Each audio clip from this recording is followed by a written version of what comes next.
Bagaimana menjadi seorang komunikator yang handal kalau seandainya saya adalah seorang pemalu? Saya sepertinya tidak berbakat. Atau seorang komunikator yang handal tidak dilahirkan tetapi diciptakan. Nah, kita akan ikuti konten kali ini dengan sama-sama membahas tentang bagaimana menjadi seorang komunikator yang handal kalau seandainya Anda adalah seorang yang pemalu.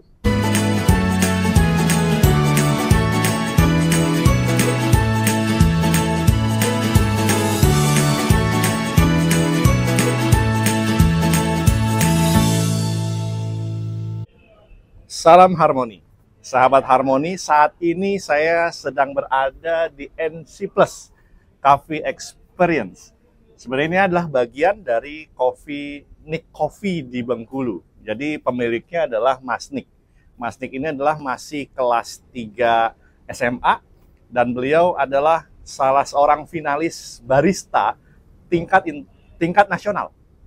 Jadi Mas Nick ini adalah finalis dari kompetisi barista tingkat nasional. Kalau teman-teman pernah kenal namanya Michael Justin, seorang juara internasional barista, Nick ini adalah, Mas Nick ini adalah temannya. Bayangkan baru 3 SMA, ternyata sudah jadi finalis barista tingkat nasional.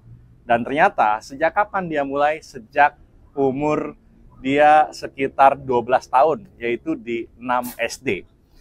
Bayangkan teman-teman semua, dari mulai kecil dia sudah mulai membangun passionnya untuk bisa menjadi seorang barista. Dan kalau saya tanya saat ngobrol dengan Mas Nick, ini passion Anda? Sebenarnya kejebak juga saat itu. Dia ternyata dalam satu kondisi dia ternyata minum kopi dan suka, dan akhirnya dia coba dalami. Apakah sebelumnya punya kemampuan untuk menjadi seorang barista? Tidak juga. Tidak ada orang yang memang terlahir sebagai seorang barista. Nah, pada kesempatan kali ini juga sama, kita akan berbicara tentang bagaimana menjadi seorang komunikator yang handal kalau seandainya saya adalah seorang pemalu. Saya sepertinya tidak berbakat. Jadi, kalau Anda merasa bahwasannya seorang pembicara adalah seorang yang harus tidak pemalu, atau seorang yang memang sejak awal adalah orang yang ekstrovert, maka pada konten kali ini kita akan sama-sama bahas, oh ternyata seorang komunikator yang handal, bagaimana Anda seorang pemalu bisa menjadi seorang komunikator yang handal, atau seorang komunikator yang handal tidak dilahirkan tetapi diciptakan. Nah, kita akan ikuti konten kali ini dengan sama-sama membahas tentang bagaimana menjadi seorang komunikator yang handal kalau seandainya Anda adalah seorang yang pemalu. Nah, bagaimana caranya? Ternyata ada 5 hal yang harus dilakukan agar Anda menjadi seorang pembicara yang handal walaupun Anda seorang pemalu. Yang pertama adalah apa? Yang pertama adalah Anda harus fokus kepada audiens, tidak hanya fokus kepada Anda. Apa bedanya? Kalau Anda fokus kepada diri Anda, yang terfikir di benak Anda adalah, saya kan pemalu, bagaimana nanti kalau saya diketawakan orang lain? Oh, saya kan adalah seorang pemalu, saya nggak mungkin bisa jadi seorang komunikator yang handal. Jadi kalau Anda fokus pada diri Anda, maka Anda tidak akan bisa menjadi seorang pembicara yang handal. Kenapa? Karena Anda akan terjebak pada mindset tentang kelemahan Anda. Kita balik. Bahwasannya setiap orang bisa menjadi seorang komunikator yang handal ketika Anda punya niat, punya mindset, punya sebuah dorongan untuk bisa memberikan manfaat buat orang banyak. Dan bisa membuat diri Anda lepas dari jejaring, kungkungan, keterbatasan pribadi Anda. Jadi yang pertama adalah Anda ubah mindset bahwasannya bukan untuk hanya diri Anda, tetapi ketika menjadi seorang pembicara yang handal, Anda bisa memberikan manfaat buat orang banyak. Itu akan memberikan booster untuk Anda. Banyak yang melakukan itu. Misalkan Warren Buffett. Warren Buffett bukan seorang pembicara yang handal.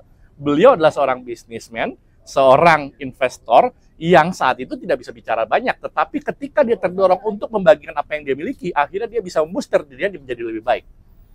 Apalagi Elon Musk. Elon Musk bukan seorang bicara yang handal, tapi ketika dia punya keinginan untuk memberikan manfaat buat orang banyak, akhirnya bisa terbantu untuk membooster.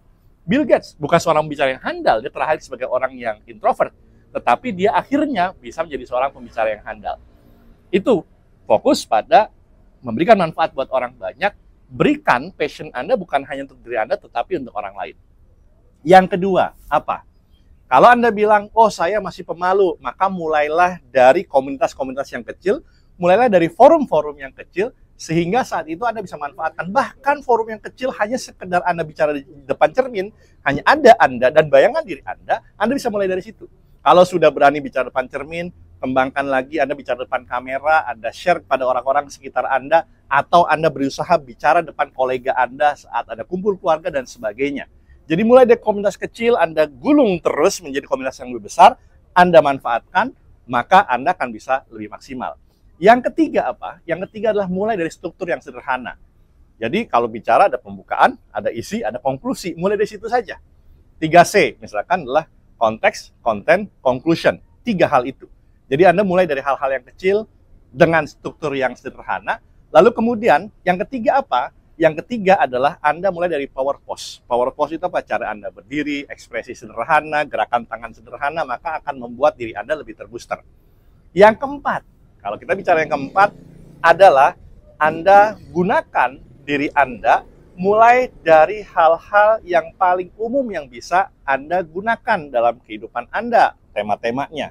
Itu akan membuat Anda bisa semakin explore hal sederhana, hal yang Anda ketahui, kemudian Anda perlebar lagi, Anda perlengkap lagi, Anda sempurnakan lagi.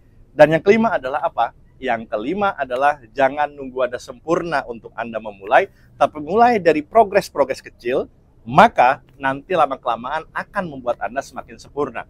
Mas Nick, seorang barista yang mulai dari kelas SD, lalu tertarik, lalu memulai itu dari hal yang kecil, kemudian dia terus kembangkan sampai umur usia dia di kelas 3 SMA, akhirnya sekarang sudah memiliki kemampuan yang sangat mumpuni, kemudian jaringan yang luas, dan dia manfaatkan itu, dan sampai sekarang akhirnya bisa sukses untuk mengembangkan keinginannya yang juga dimulai dari hal kecil. Selamat mencoba, semoga bermanfaat, dan sekali lagi, kalau Anda tidak pernah mencoba, maka selamanya Anda tidak akan bisa. Semoga bermanfaat, terima kasih, salam harmoni, hidup sekali, hiduplah penuh arti.